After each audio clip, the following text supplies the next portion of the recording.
అసలు ఈరోజు మన పాఠం ఓబద్యా గ్రంథం 5 నుండి 9 వచనం వరకు జాగ్రత్తగా వినండి. చోరులే గాని రాత్రి కన్నము వేసేవారే గాని నీ మీదికి వచ్చిన ఎడల తమకు కావలసినంత మట్టుకు దోచుకుంటారు గదా. ద్రాక్ష పండ్లను ఏరేవారు నీ వద్దకు వచ్చిన ఎడల పరిగెనేరుకునే వారికి కొంత ఉండనిస్తారు గదా. నిన్ను చూడగా నీవు బొత్తిగా చెడిపోయి ఉన్నావు. ఏశావు సంతతి వారి సొమ్ము సోదా చూడబడుతుంది, వారు దాచిపెట్టిన ధనమంతా పట్టబడుతుంది. నీతో సంధి చేసిన వారు నిన్ను తమ సరిహద్దు వరకు పంపివేస్తారు. నీతో సమాధానముగా ఉన్నవారు నిన్ను మోసపుచ్చి బలాత్కారం చేస్తారు. వారు నీ అన్నము తిని నీ కొరకు ఉరి ఒడ్డుతారు. ఎదోముకు వివేచన లేకపోయింది. ఆ దినమందు ఏశావు పర్వతములలో వివేచన లేకపోవునట్లు ఎదోములో నుండి జ్ఞానులను నాశనం చేస్తాను. ఇదే యెహోవా వాక్కు.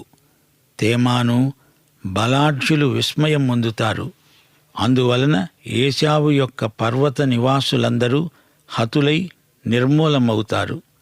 ప్రియ శ్రోతలు వింటున్నారా? గత పాఠంలో మనం ఏశావును గురించి కొన్ని విషయాలు నేర్చుకున్నాము. దేవుడన్నాడు, నీకు శిక్ష విధించాను. అన్యజనములలో నీవు అల్పిష్టమైన జాతివి. నీవు బహుగా తృణీకరించబడతావు. ఒకప్పుడు గొప్ప జాతి ఇప్పుడు అధోగతికి పడిపోయింది. హృదయగర్వం చేత నీవు మోసపోయావు. ఆత్మవంచన చేసుకున్నావు. నన్ను ఎవడూ ఏమీ చెయ్యలేడని బీరాలు పలికావు. అవును, దేవుడు ఎదోమును దాని గర్వాన్ని బట్టే అసహ్యించుకున్నాడు. గర్వం దేవుని దృష్టిలో నీచాతి నీచమైన దుర్గుణం. అది దేవునికి గిట్టదు. అనుకోవచ్చు, గర్వమే గదా, అది పెద్ద సమస్యేమీ కాదు. కాని దేవుని దృష్టిలో అది గర్హనీయమైన పాపం. తాగుబోత్తనం కంటే గర్వం మరీ పాడుది. పాపాలలోకెల్లా గొప్ప పాపం గర్వం. దేవుడు గర్వాన్ని ద్వేషిస్తాడు. గర్వమనేది ఎదోమును తినేసే కొరుకుడు పుండు. వారి గర్వాన్ని బట్టి నేను ఎదోమును ద్వేషిస్తున్నాను అంటున్నాడు దేవుడు. సామెతలు 6వ అధ్యాయం 16 నుండి 19 వచనం వరకు జాబితాను గమనించండి. దేవునికి అసహ్యమైనవి, హేయమైనవి 7 ఉన్నాయి.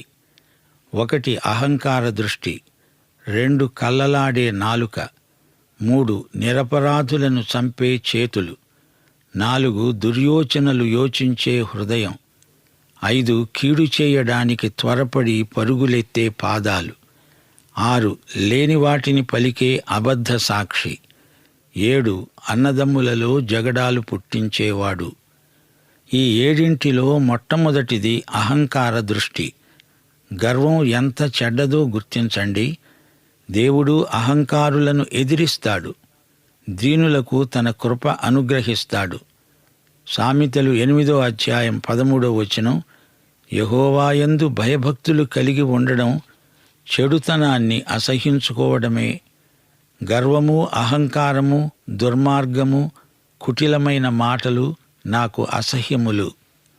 1 యోహాను 2వ అధ్యాయం 16వ వచనం, జీవపు డంబము తండ్రి పోలిక కాదు. ఇది ఎక్కడి నుండి వచ్చింది? సైతాను నుండి, అపవాది నుండి ఇది కలిగింది. కొందరికి తమ వినయాన్ని చూసుకొని గర్వం. ఇది మరీ విడ్డూరం. రక్షించబడిన బిడ్డలు దేవునికి మహిమ కలిగేలా జీవిస్తారు. వారిలో గర్వానికి తావుండదు. ఫిలిప్పీ పత్రిక 2వ అధ్యాయం 5వ వచనం, క్రీస్తు యేసుకు కలిగిన మనస్సు మనము కలిగి ఉండాలి. యేసు యొక్క దీన మనస్కతను మనం మనస్కరించాలి. ఆయనకు నమస్కరించాలి. మత్తయి సువార్త 11వ అధ్యాయం 29వ వచనం, నా వద్ద సాత్వికము, దీన మనస్సు నేర్చుకోండి అంటున్నాడు ప్రభు. గర్వం లూసిఫరు పాపం. యెషయా గ్రంథం 14వ అధ్యాయం 13, 14 వచనాలు, లూసిఫరు అనుకున్నాడు, నేను ఆకాశానికి ఎక్కిపోతాను, దేవుని నక్షత్రాలకు పైగా నా సింహాసనమును హెచ్చిస్తాను. ఉత్తర దిక్కున ఉన్న సభాపర్వతం మీద కూర్చుంటాను. మేఘమండలం మీదికెక్కుతాను. మహోన్నతునితో నన్ను సమానునిగా చేసుకుంటాను. నెబుకద్నెజరుకు పిచ్చి రెచ్చిపోవడానికి కారణం అతని గర్వమే. దానియేలు గ్రంథం 4వ అధ్యాయం 30వ వచనం. నెబుకద్నెజరు అనుకున్నాడు, బబులోను అనే ఈ మహావిశాల పట్టణము నా బలాధికారమును, నా ప్రభావ ఘనతను కనపరచడానికి నా రాజధాని నగరముగా నేను కట్టించినది కాదా? అప్పుడు నెబుకద్నెజరుకు ఏమి సంభవించింది? రాజు నోట ఈ మాట ఉండగా ఆకాశము నుండి ఒక శబ్దం వచ్చింది. ఏదనగా, రాజైన నెబుకద్నెజరు, ఇదే నీకు ప్రకటన. నీ రాజ్యము నీ వద్ద నుండి తొలగిపోయింది. తమ వద్ద నుండి మనుష్యులు నిన్ను తరుముతారు. నీవు అడవి జంతువుల మధ్య నివాసము చేస్తూ పశువుల వలె గడ్డి మేస్తావు. నెబుకద్నెజరు మానసిక వికలాంగుడైపోయాడు. గర్వంతో తనను తాను మనిషి హెచ్చించుకున్నప్పుడు అతడు నైతికంగా, ఆధ్యాత్మికంగా అణగారిపోతాడు. గర్వం దేవుణ్ణి ధిక్కరించేటంత వరకు నిన్ను తెస్తుంది. ఏశావు తన జ్యేష్ఠత్వానికి ఉన్న విలువలను కాలరాచాడు. అందుకే ఎదోము జాతి అలా పతనమైపోయింది. అది తన తండ్రి అయిన ఇస్సాకు ఇల్లు. తినడానికి ఆహారం సమృద్ధిగా ఉంది. అయినా పట్టెడన్నం కోసం అమ్ముడుపోయాడు ఏశావు. అతనికి ఆధ్యాత్మిక విలువలు చిక్కుడుకాయ కూరంత కూడా చెయ్యవనిపించింది. ఏశావు తిరస్కరించింది దేవుణ్ణి. ఒక జాతిగా ఎదోము నాకు దేవుడితో నిమిత్తమేమిటి అనేటంత వరకు వచ్చింది. పర్వతాల మీద కొండ సందులలో ఉన్న ఎదోము, నిన్ను పడదోస్తాను, జాగ్రత్త. పెట్రా పట్టణం నీ రాజధాని. మీరు కృత్రిమ క్షేమ భావనలో ఉన్నారు. మీకు దేవునితో సరైన సంబంధం లేదు. దేవుని ప్రభుత్వానికి మీరు వెలుపల ఉన్నారు. దేవునికి వ్యతిరేకంగా తిరుగుబాటు చేస్తారా? మీకు శిక్ష తప్పదు. పక్షిరాజు గూడంత ఎత్తున నివాసము ఏర్పరచుకున్నావు గదూ. ఎదోము ఏశావు అవతారమే. ఏశావు మానవ పశువు. అతనిది పశు ప్రవృత్తి. మనిషి జంతువులో నుండి ఎదగలేదు. మానవత నుండి పశువు స్థాయికి దిగిపోయాడు. మనిషి తన మనుష్య ప్రవృత్తి నుండి పాశవిక ప్రవృత్తికి దిగజారాడు. మనిషి జంతువు నుండి పరిణామం చెందటం కాదు, మనిషి తన మానవ స్థాయి నుండి పశువు స్థాయికి దిగజారడం. ఈ రోజున ఆత్మహత్యలు ఎక్కువయ్యాయి. మనిషికి జీవిత గమ్యమేదో తెలియకుండా పోయింది. పశుతుల్యుడై మానవుడు మానవీయ విలువలను మంట కలుపుతున్నాడు. మానవ జీవితంలోని ఆధ్యాత్మిక విలువల నెరుగనివాడు జీవితానికే అయోగ్యుడు, జీవనానికి అప్రయోజకుడు, జీవానికి అన్యుడు. ఎదోమీయుల సంగతే చూడండి. చూడటానికి అందమైన మనుషులే కాని వారి బతుకు పశువుల కంటే కనా కష్టం.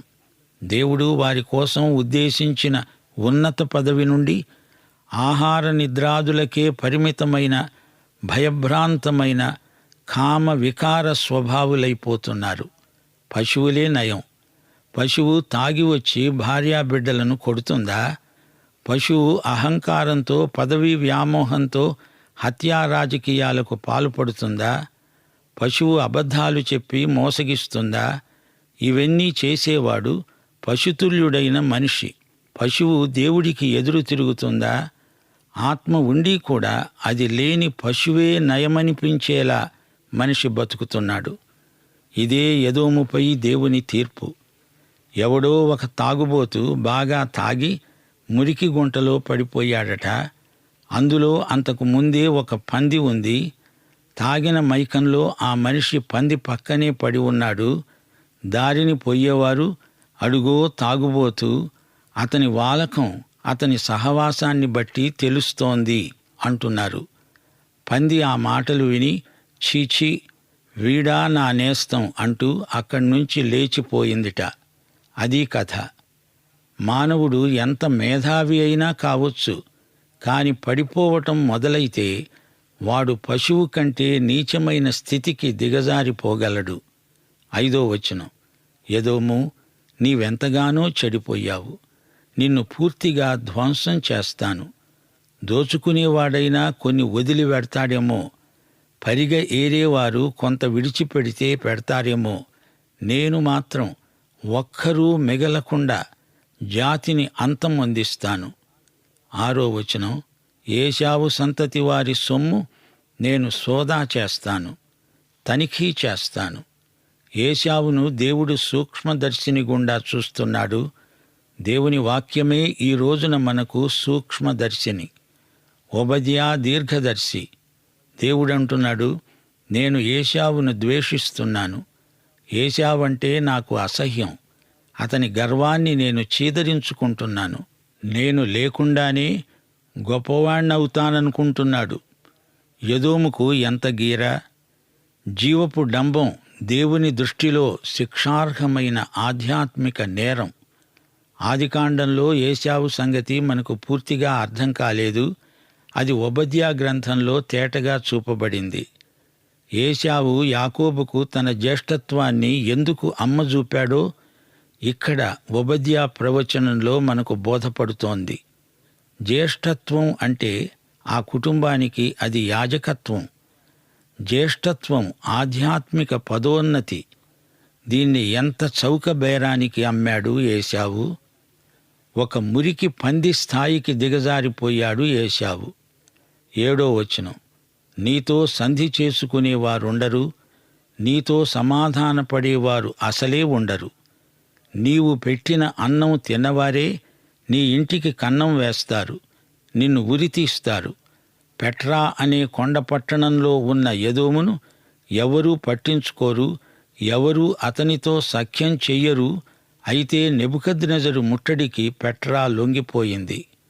ఇశ్రాయేలీయులను శిక్షించడానికి నెబుకద్నెజరు యెరూషలేమును ముట్టడించినట్లు ఆ నెబుకద్నెజరే ఇప్పుడు ఎదోముపై దండెత్తి వచ్చాడు.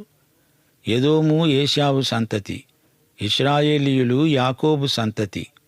8వ వచనం, ఎదోముకు వివేచన లేదు, ఎదోములోని జ్ఞానులందరూ నాశనమైపోతారు. ఆ దినమందు ఏశావు పర్వత సీమలో వివేచన అనేది ఉండదు. వారి తెలివి మరీ విపరీతమైంది. ఎదోము మూఢనమ్మకాల పుట్ట. వారిది యుక్తాయుక్త వివేచన కాదు, చీకటిలో ఉన్న వారి వివేచన గుడ్డితనమే.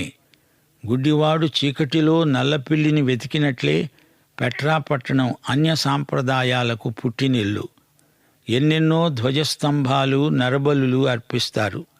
ఎదోములో వేదాంత జ్ఞానముంది. యోబు స్నేహితుడైన ఎలీఫజు తేమానీయుడే. యిర్మీయా 49వ అధ్యాయం 7వ వచనం, సైన్యములకు అధిపతి అయిన యెహోవా ఎదోమును గూర్చి ఈలాగు సెలవిస్తున్నాడు, తేమానులో జ్ఞానమిక ఏమీ లేదా? వివేకులకు ఇక ఆలోచన లేదా? వారి జ్ఞానము వ్యర్థమైందా? వారి జ్ఞానులలో ఒక్కరూ మిగలకుండా వారిని హతం చేస్తాను అంటున్నాడు దేవుడు. 9వ వచనం, తేమాను, నీ బలాఢ్యులు విస్మయం పొందుతారు. పర్వత నివాసులందరూ హతమైపోతారు, నిర్మూలమవుతారు. తేమాను అనే వ్యక్తి ఏశావుకు మనమడు. అతని పేరే ఆ పట్టణానికి పెట్టబడింది. ఎదోముకు దక్షిణాన ఈ పట్టణం ఉంది. తేమానీయులు గొప్ప ధైర్యశాలురు. సోదరీ సోదరులారా, గమనించండి, ఓబద్యా ప్రవచనాలు ఎదోము నాశనాన్ని గురించి, ప్రభువు దినాన్ని గురించిన ప్రవచనాలివి. ఇశ్రాయేలును బాధించినందుకు ఎదోముకు దేవుడు విధించిన శిక్ష. దేవుని ప్రజలైన ఇశ్రాయేలీయులను ఎదోమీయులు ద్వేషించారు, అవమానించారు. గనుక ఎదోము జాతిని దేవుడు నిర్మూలం చేయబోతున్నాడని ఓబద్యా ప్రవచించాడు, ప్రకటించాడు. ఇశ్రాయేలీయులకు ఈ రాజ్యం అప్పగించబడుతుంది. ఇది ఓబద్యా ప్రవచనం. ఈ సందర్భంలో అబ్రహామీయ నిబంధనను మనం గుర్తు చేసుకోవాలి. ఆదికాండం 12వ అధ్యాయం 1 నుండి 3వ వచనం వరకు దేవుడన్నాడు, అబ్రహాము, నేను నిన్ను గొప్ప జనముగా చేస్తాను, నిన్ను ఆశీర్వదించి నీ నామమును గొప్ప చేస్తాను. నీవు ఆశీర్వాదముగా ఉంటావు. నిన్ను ఆశీర్వదించే వారిని ఆశీర్వదిస్తాను, నిన్ను దూషించే వారిని శపిస్తాను. భూమి యొక్క సమస్త వంశములు నీ యందు ఆశీర్వదించబడతాయి. శ్రోతలు, ఎదోము మీదికి శాపం ఎందుకు వచ్చిందో గుర్తించారా? ఇశ్రాయేలుకు ఎవరు విరోధులో వారు దేవునికి విరోధులవుతారనేది అబ్రహామీయ నిబంధన. ములుకోలకు ఎదురు తన్నే ఎద్దుకు గాయమై తీరుతుంది.